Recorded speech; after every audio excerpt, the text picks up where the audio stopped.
बिस्मिल्लाहिर रहमानिर रहीम नहमदुहु व नुसल्ली अला रसूलिहिल करीम अम्मा बाद फ़क़द क़ाल नबी सल्लल्लाहु अलैहि वसल्लम मन रआ मिनकुम मुनकरन फ़लयुग़य्यिरहु बियदिहि फ़इन लम यस्तति' फ़बिलिसानिहि व इन लम यस्तति' फ़बिक़ल्बिहि व ज़ालिका अज़अफ़ुल ईमान औ कमा क़ाल अलैहिस्सलातु वस्सलाम। अल्लाहुम्मा सल्लि अला मुहम्मदिन व अला आलि मुहम्मद कमा सल्लैता अला इब्राहीम व अला आलि इब्राहीम इन्नका हमीदुम मजीद। दगा हदीस पाक ज़मूंग गिरदो पेश मुआशरा के चे मुंग सरावान दी दागे बाबत के ढेर वाज़ेह दा। आका अलैहिस्सलातु वस्सलाम इरशाद फरमाई चे पतासो के सोक कला यो मुनकर यो बदकार हगा उविनी फलयुग़य्यिरहु बियदिहि नो आगा दे पखपल लास सरा मन की व इन लम यस्तति' फ़बिलिसानिहि औ कबे दे लास मना कौलो ताकत नश्ता नो बिया दे प ज़ुबान सरा द आगा कार मुज़म्मत उकी और खलक ते खबर की और पदे तरीके सर दे दयो बुराई दयो गुनाह कार लारवनी सी व इन लम यस्तति' फ़बिक़ल्बिहि और द्रेमा मर्तबा और दरजा दाद दयो मुनकर दे रुकाव कौलो चे कचीर ता द लास रस ताकत हम नश्ता चे दयो बुराई और मुनकर कार मन के और ज़ुबान ताकत ते हम नश्ता नूर बिया ज़ड़ के आगा बुराई था बुराई उआया और आगे न जान कम अज़ कम बच का उस दे हदीस का मंगा तफसील उगोरू नूर लासो बांधे रुकाव कौलो कार हगा दा चा दे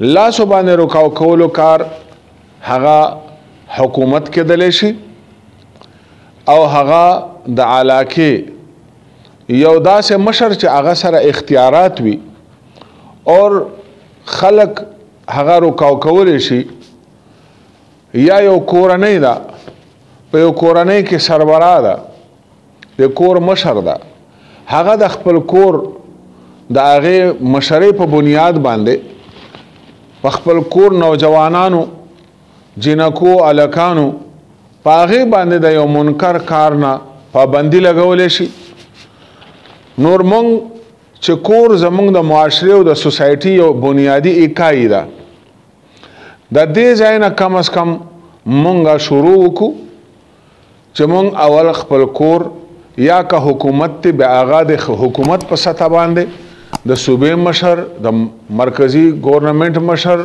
द ज़िले मशर सोमरा चे दे मुल्क इकाया निधि दागे पर सतह बांधे यो मुनकर कार कयो तानादार दे पुलिस दे पुलिस को आगा बुनियादी जिम्मेदारी दा चागा बप मुआशरे के जराइम और रोकथाम खई नूर दयो ताने चे सोमरा हल्का दा सोमरा दायरा कार दा दयो SHO दा आगा दा जिम्मेदारी जोड़ेगी चे पते के इलाका की हगा मुनकर बया मुनकर कारुना मुख्तलिफ के दलेशिदाने दे चे वो कार मुनकर दे मनशियात मुनकरात थी बेहयाई मुनकर दा दगरंग और पसारा चकम दी ज़ालिमान दी हगा कमज़ोर खल्को सरा जुल्म कई हाजी नूर मुख्तलिफ शक्लुना और सूरतुना दे मुनकर कारुना कार प मुआशरे के ज़मंगश्ता नूर दे रोकथाम कवल दग रसूलुल्लाह अलैहिस्सलातु वस्सलाम इरशाद मुबारक के मुंतदा वाज़ेह कीगी चे लास न दे हम सड़ाए कार वखली मुराद ताकत ते इस्तेमाल की दे हर मुनकर मन कौलो रुकाव कौलो पर मुकाबला की और ब्या फरमाई चे कदा वस ताकत नश्ता फ़बिलिसानी नु ज़ुबान इस्तेमाल का दे मुनकर खिलाफ चिस्ता पर मुआशरे के गिरदो पेश के कुम मुनकरात थी कम गुनाह दी कुम जराइम दी दागे खल्को त खबरदारे वर्का चे खल्को जान बच गई और खलक पागे के कन्विंस का और खलक पर दलील पर बुनियाद बाने पुई का और दलील पर बुनियाद कन्विंस का चे दा मुनकर त निज़दे मवर जाए नूर मुनकर په زبان سره منع کول دي، یعنی دعوت و تبلیغ په هغې ذریعې سره یو برایي یو منکر کار هغه ته منع کا. نور دا هم دویمه درجه ده. دریمه درجه هغه دا ده چې په خپل زړه کې هغه شي ته بد ووایه، وذلک اضعف الایمان، او رسول الله علیه السلام فرمایي چې دا هغه کمزور درجه ده ایمان ده. نور دریمه مرتبه کمزور ده، خو بیا هم په دې درجه کې بهتروالی دی چې کم از کم تا زړه ته د یو منکر د یو برایي د یو ګناهکار هغې محبت تا زړه ته خورا نشي. خپل ځان اصلاح وکړي، خپل ځان خو بچ وساتې. نو نن زمونږ په معاشره کې منکرات څه ظاهر دي څه باطن دي، څوک ښکاره مرتکب دي څوک په پټه مرتکب دي.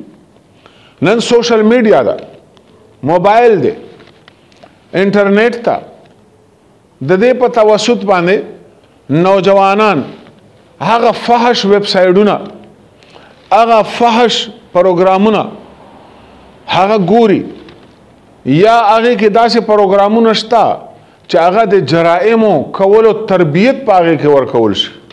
داسې پروګرامونه هم په دې نیټ کې موجود چې ته به جرم څرنګ کې، پولیس نه به بیا څنګه ځان بچ کې، معاشرې کې به ځان څرنګه بچ کې، د هغې تربیت هم پکې ورکول کېږي.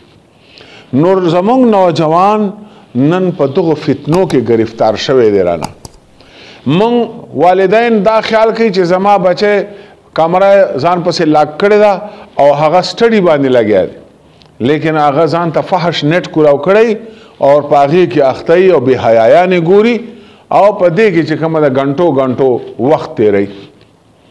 جنکۍ هم هلکان هم دا د والدینو ته د خپلو بچو نوټس اخیستل پکار دی چې زما بچی خو ما نه بیل ده، خو آیا زه دی سټډي کوم، دی زه وګورم چې دی واقعي سټډي کوي که دی په نیټ باندې اخته لګیا ده.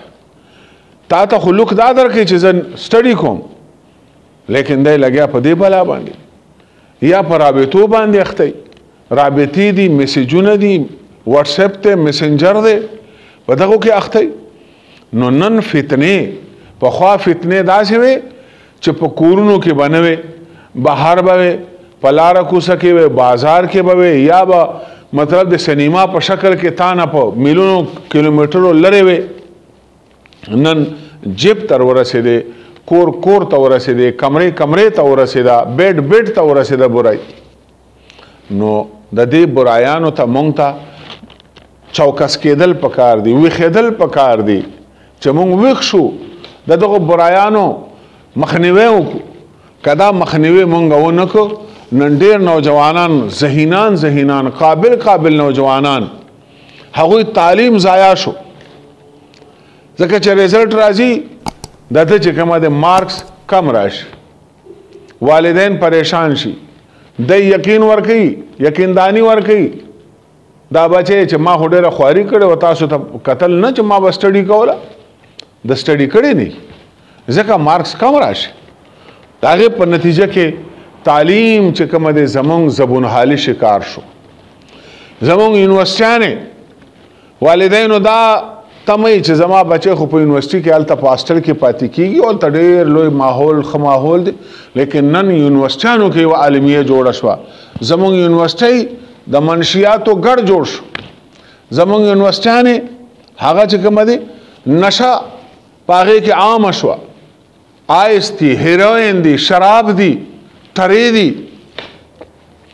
دا فتنو مونږه معاشره مونږ نه نیولې ده.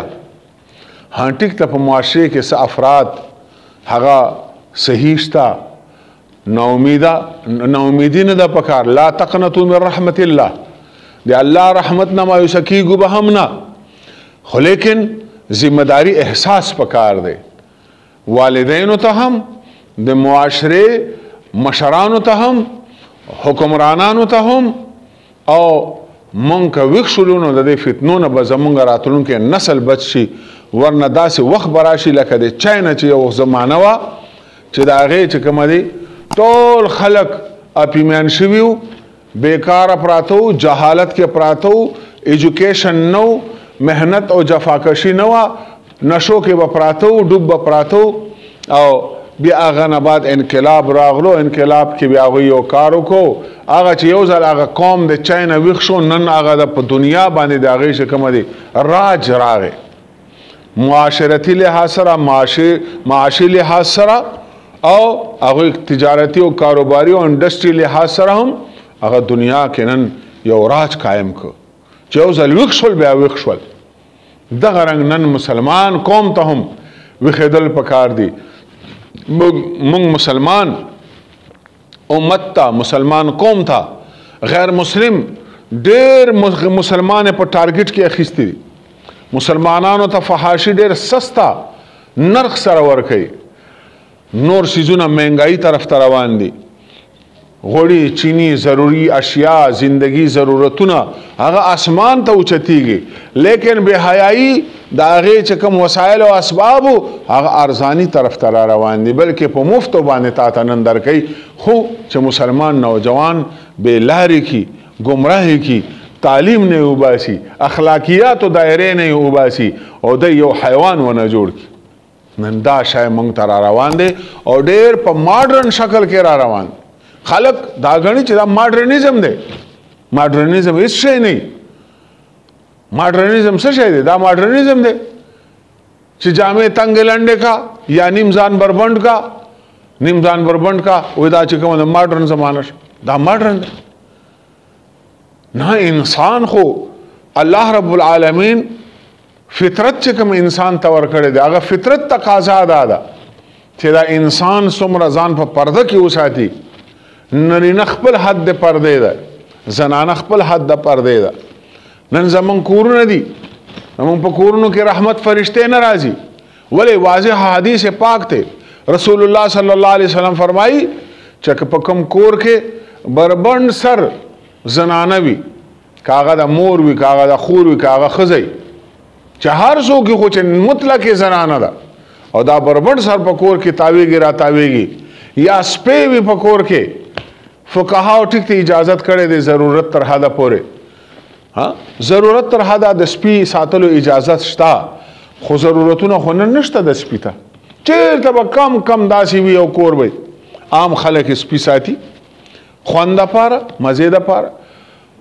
اور زمون کورونو کې تصویرانو انبارونه جوړ شوي دي، غیر ضروري تصاویر هغه ساتل کېږي په کورونو کې د زنانو، پردو زنانو. نور دا ټول هغه امور دي چې د رحمت فرشتو د پاره رکاوټ دي، کور ته به نه راځي رحمت فرشته. نو نن مونږ کورونو کې رحمت فرشتې شته نه. نو چې رحمت فرشتې نشته، خو د شیاطینو اډې شوې، زما او ستا کور، زما او ستا اجره شیطانانو اډه ونه جوړه شوه. نو مونږ بې ګیلې کوو، زمونږ په کورونو کې بې برکتي ده، جنگ جګړې دي، شور شرابي دي، اور چې کومه دی زمونږ رزق بې برکته شو. نو دا ټول خبرې د دې بنیاد څه شی دی؟ بنیاد یې دا دی چې بې حیایي او منکرات هغه په معاشره کې مونږ نه خورېږي را خورېږي. او د دې سدباب څه شی دی؟ سدباب یې دا دی چې الله رب العالمین کوم علاج ښودلی دی، ان الصلاة تنهى عن الفحشاء والمنکر. دا یو منځ که د دې مونږ پابندي شروع کړه، الله رب العالمین د دې تمام منکراتو، فواحشو روکتام علاج هغه دا خود ان الصلاة، بېشکه دا منځ تنهى عن الفحشاء، دا به منع کوي تا لره د بې حیایي کارونه، والمنکر او د منکر کارونه. خدا یو منځ که مونږ راونیو، نور مونږ معاشره کې په خپلو کورونو کې د منځ انتهایی ترغیب وچلو. زمونږ په کورونو کې بالغ هلکان وي، مور وای دا لا بچی دی، پلار وای دا لا بچی دی، جماعت ته نه ځي، جمع پابندي اهتمام نه کوي، هسې بیا منځ نه کوي. نو لہذا خپل والدین هغې له پکار دي چې هغه بچي هغه جنکۍ دي په کورونو کې د پابندي وګرځوي د مانځه کولو، هلکان دي هغه د جمع پابنده وګرځوي. په دې کې وایي خپل اټومیټیکلی د منځ یو اثر ده، ستا دا بچی، ستا دا نوجوان دا به فواحشو نه منع کېږي. تنهى عن الفحشاء الله رب العالمین وینا ده، فحشا نه به دای منع کیږي، بے حیايي نه به منع کیږي. دا د مونږ برکت دی. والمنکر او منکر کارونو نه نور چې کوم برایان دي دا غې نه به خود به خود منع کیږي، خو چې د یو ځل مونږ گزاره جوړ شي. والدین چې کوم دي ډېر زمونږ بعضې والدین چې کوم دي بیا غیر ضروري بچو باندې چک شروع کی، غیر ضروري چې کوم دي هغه پرسنل لایف د یو نوجوان هغه ډسټرب کی، دا هغه جذبات مجروحه کوي، دا هغه جذبات دنه مجروحه کوي، دا هغه پرسنل لایف ما ډسټرب کوا. ځکه دا یو انسان دا د چې کوم د خپل څه خواهشات کې دي شي، خو که خواهشات دي جذبات دي لیګل حد پورې دي دی هغه پوره کوي. په دې کې جنگ جګړې به نه جوړه ورسره، خو د مونږ پابندۍ کا. نو هغه فواحش چې هغه ستا مال و دولت، ستا حیا و عزت، ستا شخصیت، ستا خاندان هغه داغدار جوړی، هغه نه به د مونږ له برکت الله پاک دای منع کوي. منکر کارونه نور چې کم دي چې یو بدماش دنه جوړ شي، یو غل دنه جوړ شي، یو نور جرایم پیشه جرایمو کې اخته شي، جرایم پیشه له دنه جوړ شي، د دې سيزونو نه به د مونږ په برکت سره منع کیږي. خو که دا مونږ مونږه چیرته صحیح پابندۍ سره شروع کړو نو الله رب العالمین دا یو بهترین علاج او بهترین نسخه مونږ ته په قرآن پاک کې ښودلې ده. او که دغه زمونږ عملي کړه ان شاء الله العزیز زه دا یقین کوم چې زمونږ معاشره زمونږ سوسایټي به نن چې مونږ ته کوم آهو فغان فریادونه راځي، مونږ خو د معاشرې هغه خلکو زه ذات خبره کوم چې ما ته دا ټولې خبرې مخې ته دي. د لوڼو نه خلک جاړي، زامنو نه خلک جاړي، کشرانو نه په کورونو کې جاړي، فریاد کوي، دا کوي، هغه کوي، هغسې کوي، داسې کوي. د باندې محنت نه دی شوی. دی ته د مونځ خوګر جوړ کا او مونځ د په فطرت کې ورکېنوه چې دی د مونځ دومره عادتي شي چې دا مونځ د نه کړی چې د ته ماسخوتن خوب نه ورځي، چې سهار مونځ د نه کړی دی چې کومه د په کټ باندې تنګېږي او ټوپ کی له کټ نه چې دا کټ دته چکې ور ولګي، داسې مونځ وال عادت پکې واچوه. نو بیا به خود به خود د دې تمامو سیزونو نه د الله په فضل باندې دا یقین کوه چې منع بشي.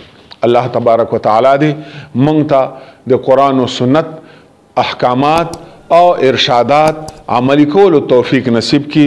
و آخر دعوانا ان الحمد لله رب العالمین.